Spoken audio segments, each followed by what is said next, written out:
नमस्कार मित्रों। आखिर रावण के मरने के बाद मंदोदरी ने ऐसा क्यों किया? उनका यह कार्य करना क्या उचित था? जानने के लिए वीडियो में अंत तक बने रहें। पौराणिक कथा के अनुसार एक बार मथुरा नामक एक अप्सरा कैलाश पर्वत पर पहुंची। देवी पार्वती को वहां न पाकर वह भगवान शिव को आकर्षित करने का प्रयत्न करने लगी।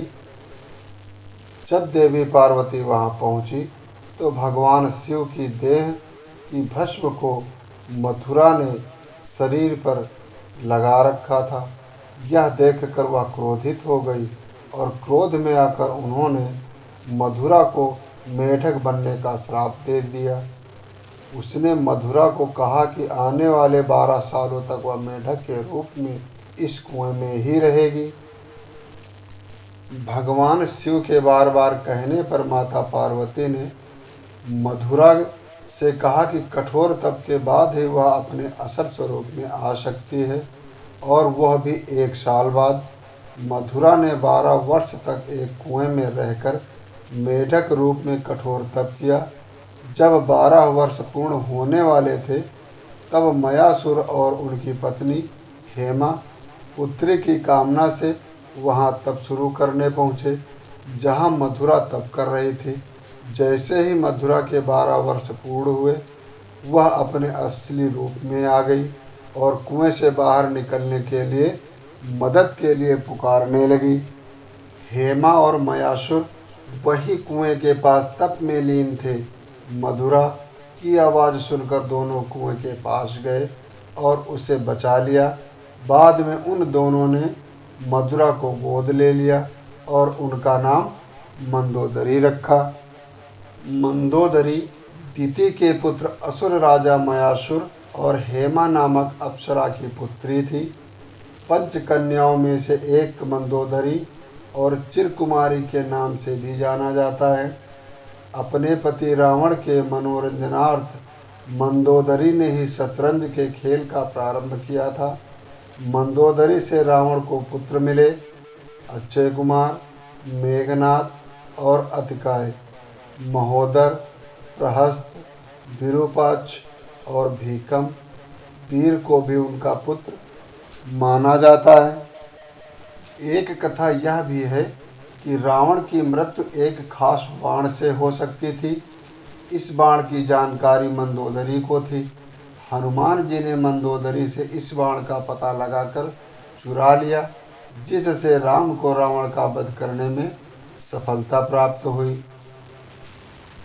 यह भी कहा जाता है कि भगवान शिव के वरदान के कारण ही मंदोदरी का विवाह रावण से हुआ था।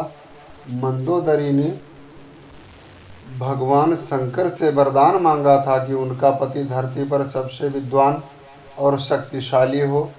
मंदोदरी श्री बिल्वेश्वर नाथ मंदिर में भगवान शिव की आराधना करती थी। यह मंदिर मेरठ के सदर इलाके में है, जहां रावण और मंदोदरी की मुलाकात हुई थी। रावण की कई रानियां थीं, लेकिन लंका की रानी सिर्फ मंदोदरी को ही माना जाता था। मंदोदरी अपने पति द्वारा किए गए बुरे कार्यों से अच्छी तरह परिचित थी।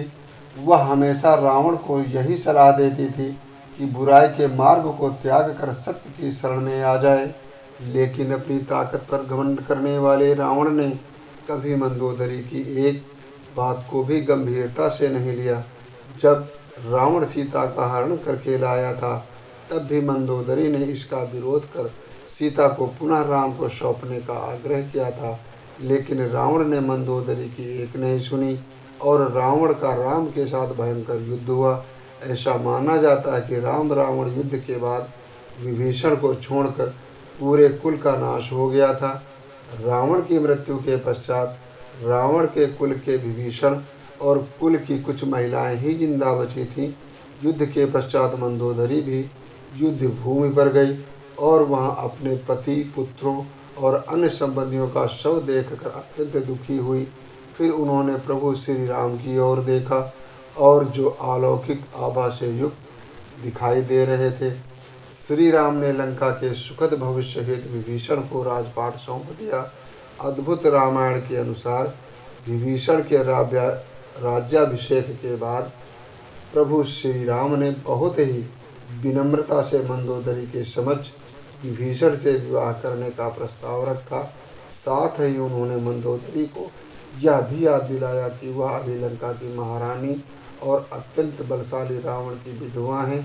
कहते हैं कि उस वक्त तो उन्होंने इस प्रस्ताव पर कोई उत्तर नहीं दिया।